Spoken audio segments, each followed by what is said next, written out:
사회 전반에 밝음과 어두움이 공존하잖아요. 민첩해야 되는 생계형 범죄입니다. 주머니를 찢는 도적, 소매치기.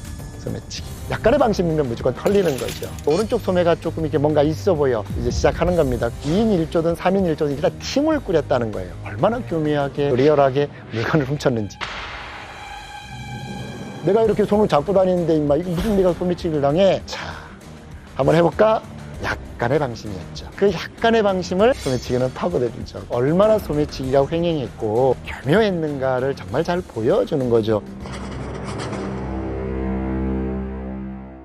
안녕하세요. 제주대학교 국어국문학과에 있는 강문종이라고 합니다. 오늘 이제 여러분들하고 이렇게 소통할 소재는 뭐냐면 생계형 범죄입니다. 사실은 직업이라고 하는 것 사회 전반에 밝음과 어두움이 공존하잖아요. 합법과 불법 사이를 이제 오가는 직업들도 많이 있어요. 실제로 이걸 가지고 생계를 해결했던 것이 문면에서 읽혀지고요. 조선시대를 제대로 이해하기 위해서 직업이라고 하는 큰 테두리에서 살펴보려고 해요. 이제 과거 시험을 대신 봐줬던 거부역이라고 하는 사람이 있었어요. 평생도를 보면 이 그림이 이게 팀으로 이루어졌어요. 과거 시험을 보는 돈을 줘가지고 이제 자리를 잡아주는 사람 근접군이라고 했고 예쁜 글씨로 써주는 사람 서수라고 했어요. 제일 최고봉은 이제 거부역이죠. 답지를 대신 작성해주는 사람. 과거라고 하는 공정한 공무원 채용의 시험이 불법으로 이제 갔던 거지요. 몸을 써서 하는 불법들 그 중에 대표적인 것이 이제 매품팔이 대장자예요. 대신 매맞는 자. 당초에 시작할 때는 효의 문제에서 시작했어요. 할아버지가 아버지가 맞아야 되는 상황이 있었을 때 손자 혹은 아들들이 대신 맞아주는 전통이 있었단 말이에요. 그래서 범죄라기보다 서민들의 눈물 나는 직업이에요. 사실은 불법이긴 하지만. 그러니까 이런 것들을 우리가 보았을 때 만나야 될 직업을 하나 소개를 해드리겠는데요. 이거는 굉장히 민첩해야 되는 직업입니다. 표남도라고 불리는 사람들이에요. 빠르다라는 의미의 표자가 들어가 있어요. 그리고 주머니 낭자가 들어 있습니다. 마지막에 글자는 뭐냐면 도적 도자예요. 주머니를 찢는 도적 누굴까요? 소매치기. 여러분들에게 이 표남도들이 얼마나 교묘하게 리얼하게 물건을 훔쳤는지 이거를 오늘 들려드리도록 하겠습니다. 소매치기라고 하는 것이 이제 민간에서 유래된 어원인데요. 한복은 소매가 길게 뚫려 있단 말이죠. 주머니가 없었잖아요.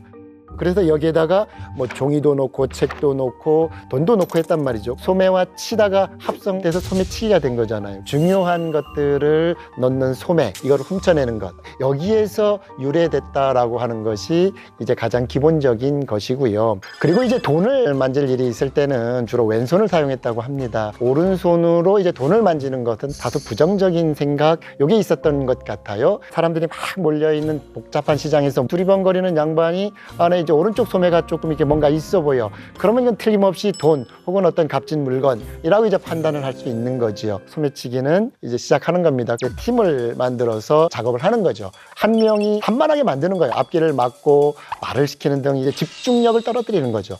그리고 나서 이 사람은 다른 쪽 소매를 툭 쳐가지고 안에 있던 돈이 떨어지면 그거를 냉큼 주어도 도망치기도 하고 뜯기도 하고 그랬을 겁니다. 그렇다면 실제 조선시대 소매치기는 어떻게 사람들의 물건을 훔쳤을까요? 이욕이라고 하는 분이 남겨놓은 이홍전이라고 하는 전에 이제 나와 있어요. 여기에 이제 굉장히 간사한 속임수를 쓰는 표랑도라고 하는 인물을 쓰죠. 소매치기는 남의 자루나 전대 속에 무엇이 든 것 같으면 예리한 칼로 째서 그것을 빼어간다. 소매치기를 당할 줄 알고 쫓아가면 식혜 파는 골목으로 요리조리 도망치는 거예요. 거의 다다라서 잡을라 치면 갑자기 대광주리를 짊어진 놈이 불쑥 튀어나와서 대광주리 사려, 광주리 사세요, 이거 하나 사세요 라고 이제 길을 또 탁 막아버리는 거죠. 그럼 뭐 더 쫓지 못하고 만다 라고 하는 어떤 기록이 있어요. 이게 이제 표낭자 혹은 표낭도의 모습이에요. 2인 1조든 3인 1조든 일단 팀을 꾸렸다는 거예요. 한 명은 훔치고 한 명은 나중에 상황을 수습하는 서로 역할 분담을 했던 거죠. 소매치기가 가장 많이 일어나는 장소 어딜까요? 지금은 이제 공항 주변이라든지 아니면 뭐 기차역이라든지 유동인구가 많이 모이는 데에서 소매치기가 활동을 많이 하지만 전통시대의 유동인구가 많이 모이는 장소는 대부분 다 시장이었어요. 주로 이제 사람들이 굉장히 많이 몰리는 한양의 칠패 시장가에서 심각한 문제로 떠오르는데요. 이옥이라고 하는 분이 또 시간기라고 하는 작품을 남겼는데 한양 칠패시장에서 벌어진 소매치기의 사건이 굉장히 잘 나타나요. 부산에서 일본의 칼을 컬렉션하는 김경화가 순금 30냥을 들여서 요만한 단검을 하나 구입했는데 이게 3년 동안 정말 공을 들였어요. 너무 기쁜 거야. 그래서 몸에 딱 차고 이제 서울로 놀러 딱 갔습니다. 근데 굉장히 김경화와 취향이 비슷한 박시성을 가진 사람이 있었는데 그걸 딱 보자마자 경화 씨 이거 나한테 팔지? 팔아. 이거 아니야. 내가 이거 얼마나 어렵게 구했는데 안 팔아 못 팔아. 이제 놀리죠 박 씨가. 야 서울에 한번 돌아다녀봐. 너 이거 소매치기 당한단 말이야. 지금 이 자리에 나한테 팔아. 그래야 너도 이익이 되고 나도 구입해도 좋지 않겠니? 라고 이야기를 해요. 근데 김경화는 이제 내가 이렇게 손을 잡고 다니는데 임마 이거 무슨 내가 소매치기를 당해? 자 한번 해볼까?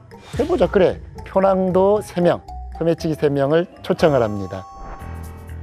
너 이거 4월 안에 나한테 훔쳐가지고 오면 수수료를 많이 줄게. 그래서 이 김경화라고 하는 사람은 긴장을 항상 늦추지 않고 서로 걸음 걷다가 이렇게 둘이 보면 누가 옆에 오지 않았나? 이 칼을 단 한 번도 놓아본 적이 없어요. 이틀 동안 잘 지켰죠. 이제 드디어 이겼어 라고 딱 생각하는 그 마지막 날 약간의 방심이었죠. 그 약간의 방심을 소매치기는 파고들죠. 청계천 이제 광교 주변을 이렇게 걷고 있었어요. 쭉 지나가 어떤 사람하고 딱 마주쳐요. 순박해 보이고 그냥 착해 보여. 굉장히 깔끔하고 나이스하게 복장도 좋아요. 그래도 왼쪽 어깨를 툭 치면서 야 여기 이가 기어가는데? 조롱하면서 탁 지나가요. 그러니까 김경화는 창피하잖아요. 오른쪽을 딱 들고 그 이를 탁탁 털어냅니다. 그리고 나서 몇 걸음 뜨박뜨박 걸어가서 딱 보니 없어졌네. 칼이 없어진 걸 보고 이제 박 씨 집에 갔더니 그 칼이 거기 딱 놓여 있던 거예요. 얼마나 소매치기가 횡행했고 교묘했는가를 정말 잘 보여주는 거죠. 이 시점에서 우리가 조금 궁금한 게 있어요. 이게 불법이잖아요. 범죄잖아요. 소매치기들은 도대체 어떤 처벌을 받았을까 하는 게 굉장히 궁금해졌어요. 소매치기는 물건을 훔친 거기 때문에 절도죄에 준해서 처벌을 했다고 합니다. 이거는 이제 곤장이라고 생각하면 됩니다. 퇴장이라고도 많이 하죠. 절도를 했지만 재물을 얻지 못했을 경우 50대 정도가 이제 내려져요. 그런데 미수에 그치지 않고 재물을 얻었다라고 하면 일주위종, 한일자의 주인주자에 이제 사물리자에 무거울 중자인데 형벌로 다스렸다는 거죠. 그리고 경장이라는 용어를 많이 썼어요. 무슨 말이냐면 10명이 40kg의 어떤 물건을 훔쳤어요. n분의 1로 나누면 4kg잖아요. 나는 4kg밖에 훔치지 않았는데요. 4kg의 벌만 내려주세요. 라고 하는 게 안 됐다는 거예요. 10명 모두 40kg의 기준에서 형벌을 내렸다는 거죠. 단 이 절도에 주도했던 주도자는 장백대라고 하는 형벌을 내렸다는 거죠. 초죽음 되는 거예요. 주도자가 아닌 그 나머지는 조금 이제 줄였죠. 90대를 전후한 체벌 형량의 기준이 아마 훔친 물건의 질과 양이었던 것 같아요. 50관 이상이면 장과 함께 유배까지 보냈다라고 하는, 초범인 경우는 오른쪽에 죄명을 딱 찍어 놓는 거죠. 절도, 이 사람은 훔치는 도적이다라고 하는 글자를 문신으로 새겨요. 정말 이게 치욕적인 거예요. 그런데 이 사람이 다시 한 번 더 절도죄로 잡혀왔어요. 그러면 재범이라고 우리 보통 얘기하잖아요. 왼쪽 팔에 다시 문신으로 새겨요. 3범 이상이 되었을 경우는 이제 교형에 처한다라고 했습니다. 전통시대 유교주의에서의 가치의 차이였던 것 같아요. 윤리와 도덕의 문제가 더 중한 그런 어떤 시대였단 말이죠. 그래서 이 절도, 남의 거를 훔친다, 거짓말한다, 이런 것들 굉장히 중하게 처리했던 건 맞는 것 같아요. 요즘 젊은 친구들은 이제 쓰리도적, 쓰리당하다, 이건 잘 모를 거예요. 이게 소매치기를 부르는 용어였어요. 일제강점기 때 이 사람들의 통계치가 있는데 1920년대 통계치예요. 1921년 이제 3월 10일자 동아일보 기사인데요. 여기에서 이제 소매치기에 대한 통계 323건이 보고가 돼요. 소매치기가 가장 많이 일어나는 장소 어딜까요? 불특정 다수인 대중들이 모이는 장소겠죠. 전차 아닙니다. 전차. 두 번째가 정거장입니다. 정거장. 세 번째는 놀랐습니다. 영화관이었어요. 영화관. 그러니까 이게 20년대 자료잖아요. 1920년 자료인데 1920년에 영화를 볼 정도의 소비 수준을 갖고 있는 사람이라면 좀 상류층이었을 거예요. 현금이 많았을 거예요. 약간의 방심이면 무조건 털리는 거죠. 또 재밌는 거는 그 시기가, 분석을 해봤더니 4월, 8월이 제일 많이 나타나요. 복장이 굉장히 얇아지는 시기, 또 명절을 다 앞두고 있었고, 그러다 보니까 사람이 갖고 다니는 현금의 양이 분명히 많았다라고 추정이 돼요. 그래서 아마 이 시기가 소매치기들이 집중적으로 이렇게 활동했던 시기가 아닐까 싶어요.